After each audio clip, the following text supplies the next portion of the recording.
Hey, Brittany.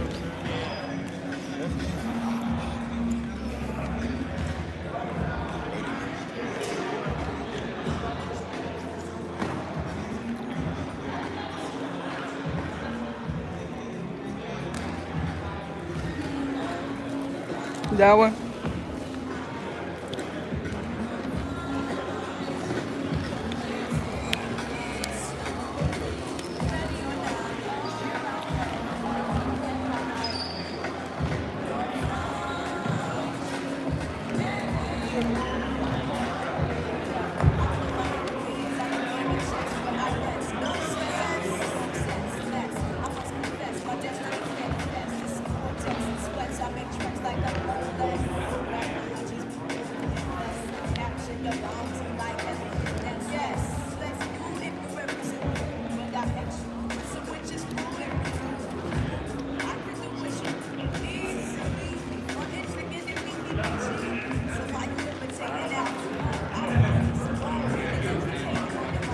They about to podcast it up.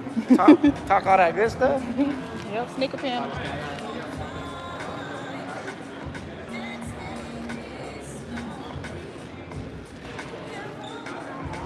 Excuse me.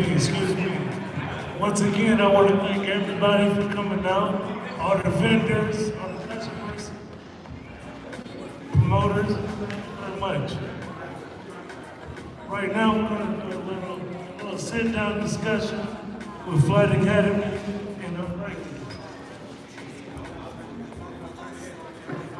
I'm going to let everybody around the table introduce themselves. I'm 13. I'm number 13 on up.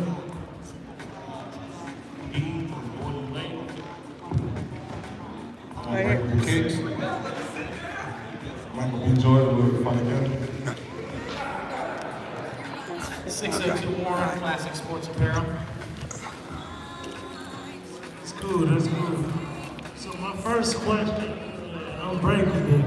I know he gets these all the time, but what made you start YouTube? How y'all doing? Well, it's crazy because I started with like sneakers and things of that nature in the Facebook group. So for those who are on Facebook and heavy into the sneaker community, if you guys don't know, Facebook has an entire community devoted to sneakerheads.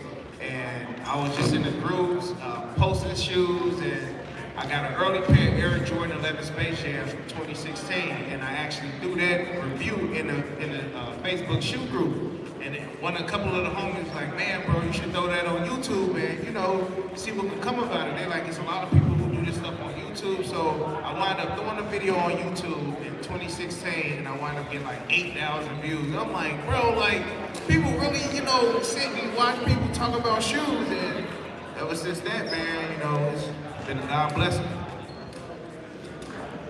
Nice.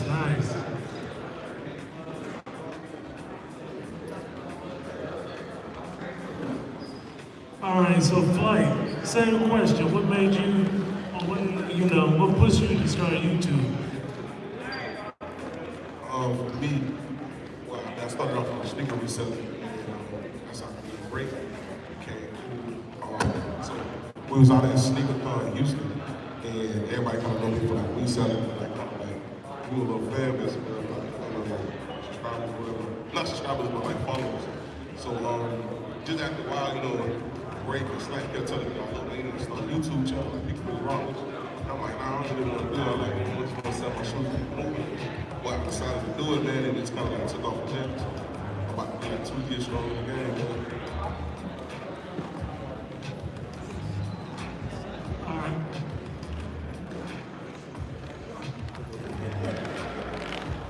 So this is for both of you guys. So I mean, everybody that's in the sneakers always has that one sneaker.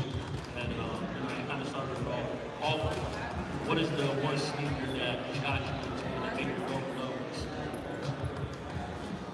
It's funny that you mentioned that because my boy Robert Cruder, he in here somewhere, but we literally was just laughing and talking about years ago, maybe like 12, 13 years ago, when we were on a bus doing college tours, and we'd look at each other's shoes like, yo, bro, you got the Dub Zeros on, or you got, you know, like Team Jordan, like, you know, we thinking we doing something with Team Jordan, like, believe it or not, if you do follow me on YouTube or watch my YouTube channel, the PEs and the girls behind me, I did not start off like that. I was wearing like true lights and the Flight 45s and all that stuff. But actually my sophomore year in college, I seen a pair of Air Jordan 6 Breads. Beautiful new buck. I feel like I'm about to do a shoe review on it now, but like, beautiful new buck. It was just a beautiful shoe. And as you see, I got on a pair of Air Jordan 6s. Now I just love retro 6s. And that was the shoe that, you know, got me into it. For me, I'll say probably some Texas 12. Texas 12 was the first one that I tried to get into the sneaker game with. Growing up, we had sneakers. I had sneakers, but not like I got now, you know what I'm saying? But I had like 1 or 2 pairs of them. But the Texas 12 is kind of like what? It's like they find the love from you. I'm about to start getting into the game and this and that. And started with that and then kind of carried it.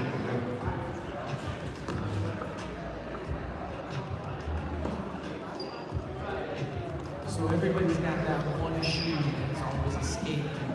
For me, it's what the Dunks. Never had an opportunity to really get my hands on a pair of what the Dunks. For you two, what is that one shoe that no matter what you do, no matter where you go, you just never ever find your size and your price?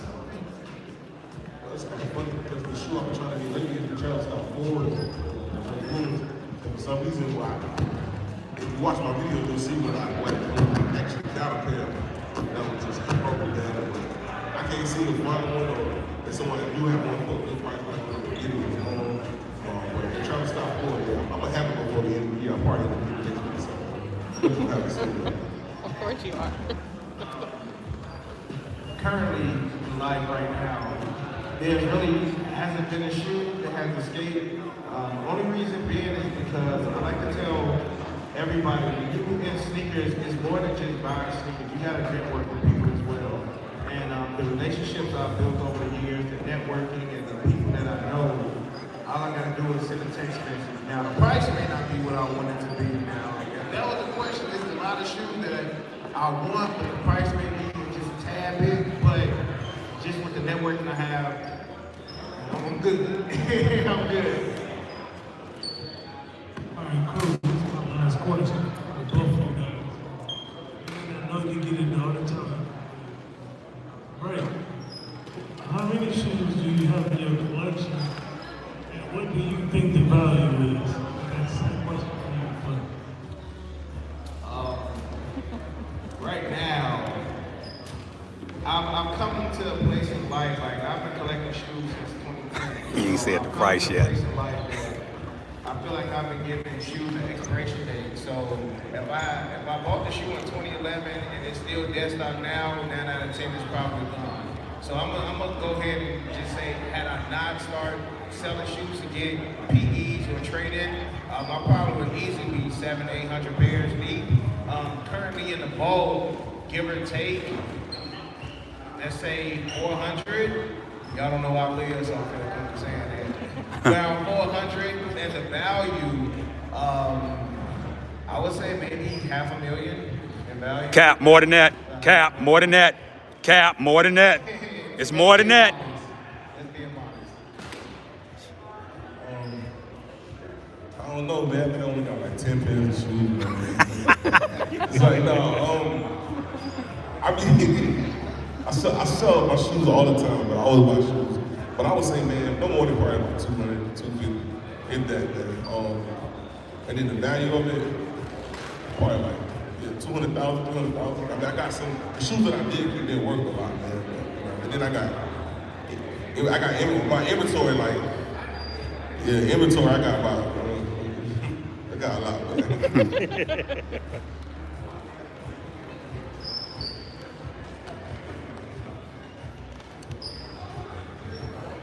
So obviously the two of you have seen a lot of success in reviewing shoes and doing videos on YouTube, your social media presence. You probably get it all the time, but what's the advice you want to give to people that maybe are starting out and say, you know, I don't have access to PEs, I don't have access to every Jordan that drops every weekend. What would you tell them if they wanted to start their own sneaker channel? It's kind of funny though. I think we talk about this all the time. It's like the number one question we always get. I'm always telling people being at events like this is very important when they want to start off. It's all about networking. You know what I'm saying? You can go anywhere. Go to the big events, small events. You never know when you're going to meet and where you're at. You know what I'm saying? So I would say definitely like networking. And one of the things we just want to learn is something that I always tell my flight crew. I always tell them Never hustle out of desperation. Or even selling it. And just in general, like that's like when you use across the board. So that's the best advice I can ever give a person. Just advice for anybody that's starting out. It could be, you know, whether it's YouTube or whether it's just starting a resale business. You gotta be consistent. You gotta be consistent. And it's a reseller born every day. Like since we've been at this event since 12, I can guarantee you it's probably 300,000 resellers born, especially since the pandemic. The pandemic really brought out a lot of resellers, a lot of businesses have boomed because of it, but you still have to be consistent with it because it's competition every day. And that networking is vital. I feel like when it comes to sneakers, so many people burn bridges over a $20 deal, or they burn bridges over a trade, and it's just like, all these shoes in here, man, there's millions of these shoes made, so it's just that networking. The table right across from you can have you connect to a shoe that you want, but if you don't talk to that person, you will never know. So it's that networking, it's that relationships. It's very, very big. I love to tell the story because for those who actually know me and Flight Academy Kicks was the guy who was giving me early shoes. You know what I'm saying? Now this is a lifelong brother of mine, you know, and whether I may need something, he may need something, whatever connect I got is the connect that he got. So it's all about those relationships. What is the sneaker of the year? Sneaker of the year. We really haven't gotten to the sneaker of the year, and I think it's gonna be something that we least expect. It's not a Hyper Royal. It's not a University Blue one. It's not a shoe that a lot of people go crazy for. I want to say it's gonna 9 out of 10 is gonna be the Cool Gray 11, because I'm more on the modest or OG. I like nostalgia when it comes to shoes, and a shoe can be beautiful, but if they don't execute it right, I feel like the University Blue one could have been, but because of the factory flaws and because of what Nike did to the shoe, to me it puts it down a couple steps. Now, granted, the Cool Grays better come out good. I'm gonna be eating my words right now, but you know, right now, I want to say maybe the Travis Scott fragments as well, but Fragment hasn't been doing what Fragment has done in the past. So I will have to wait to see exactly what the Fragment ones, the Jordan, the Travis Scott highs and the lows.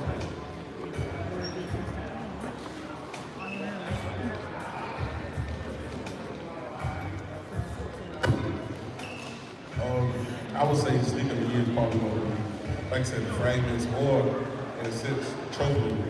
Well, it's like when you talk about sneaker of the year, there's different things that you consider sneaker of the year, because some people look at the most hype shoe. You know what I'm saying? But there's also the category of what was the best quality shoe. Well, that could be the sneaker of the year. So I think that question is going to vary based on who you ask. But for me, I would say the fragments. The fragments are probably going to be sneaker of the year, not those off-white Air Force Ones. Those definitely going to be. The yellow ones, those definitely hit, man. And on top of that, I will tell you this much right now, and I'm saying this right now. We're going to come back and see this. The sleeper shoe of this year is the Patino ones. Watch how things turn around. Flight been saying that. Make sure y'all follow mine too. He been saying that. They hard.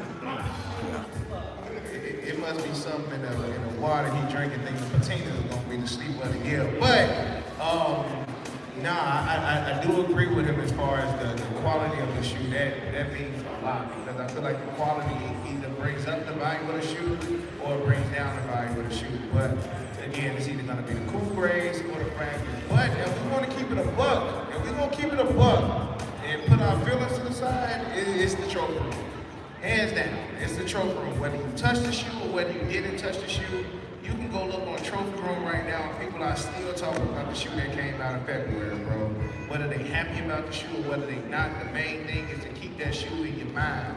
And we halfway through the year, people are still talking about a shoe that dropped in February. So 9 out of 10 is probably going to be Trophy Room.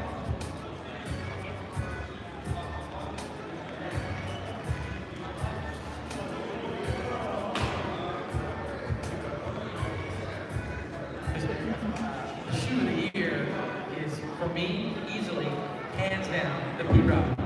Hands down, quality, material, design. My boys over there at AC Sneaker Valley have a 10 in my size and won't sell it to me. But to me, that's hands down shoe of the year.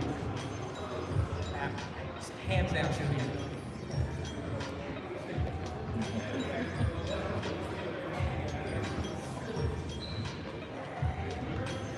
See, that's what I'm saying. When it comes to talking about sneakers, it's going to be based on person. Because, I mean, they are nice. I mean, they definitely are nice, man. But, I mean, I really think when we ask person to do, we should go based on quality. You know what I'm saying? Because sometimes the hype overhypes the shoe. No, Opus is last year. Yeah. I definitely agree. Like I said, I think the hype boy was right. I think hype boy is only in the hype level will happen with turbo green. You know what I'm saying? So I'm going for the turbo green, hype boy is going to jump in there. That's a good one.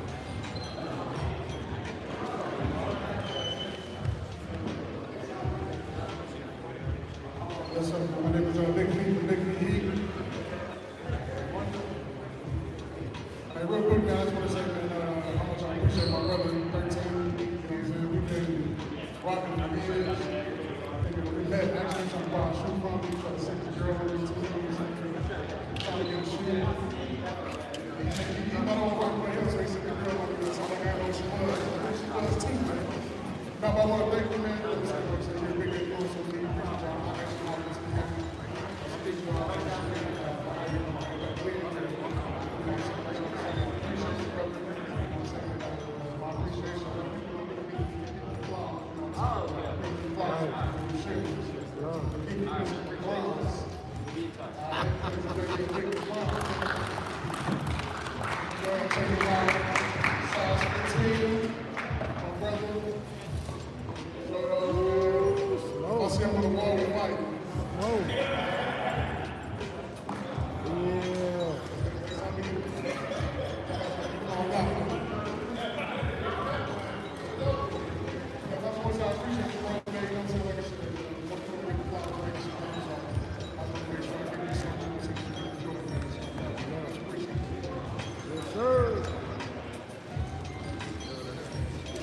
I got one last question. So, if there was one sneaker that you had to wear forever, no matter what it is, if there was one sneaker that you had to choose, and you only wear one for the rest of your life, what would it be?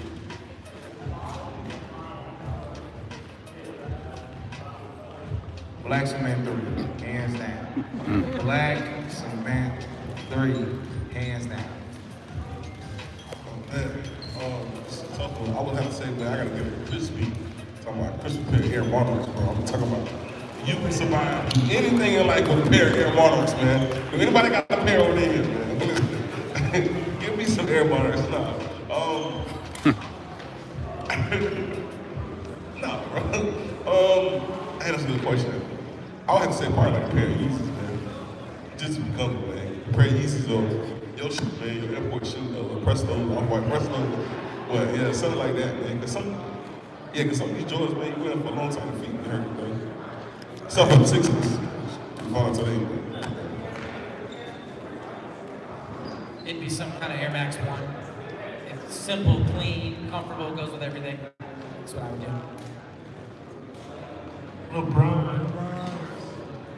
But, you know, give me a pair of all whites. Can't go wrong. All whites. The Air Forces. Me, it's kind of tough, but honestly, I'm an IE guy. I have IE on right now. I think it's probably like one of the most comfortable, like, clothes that we have. A lot of people are not a big fan of IE.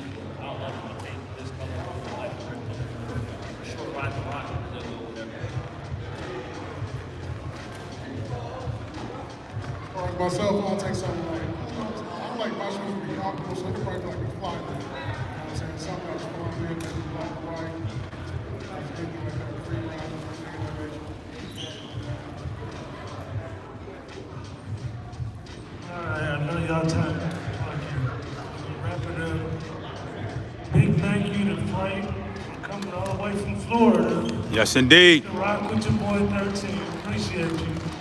Unbreakable, all the way from Chicago. Appreciate you, Jared. Taking time from your family and your jobs and everything else that you do. I appreciate you guys. Appreciate you, Warren. All that you do with the graphics and just the mentorship and everything you do. I appreciate you. D, all the shit that we taught. I appreciate you. Really do. Appreciate you, dog. Just rocking with me. Keeping up with the crime. Rocking with me. Appreciate you. Again, I appreciate all you guys for coming out. And we got about an hour left, so let the show begin. Keep going. Thank you everybody for coming out. Appreciate y'all. We got another hour to rock.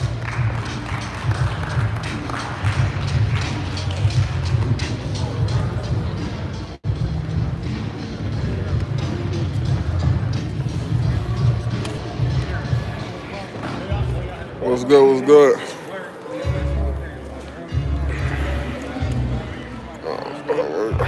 Say sleep on the year, Shadow 2.0, yeah. Shadow 2.0 is dope too, man. But y'all, we here, man. We here in Arizona.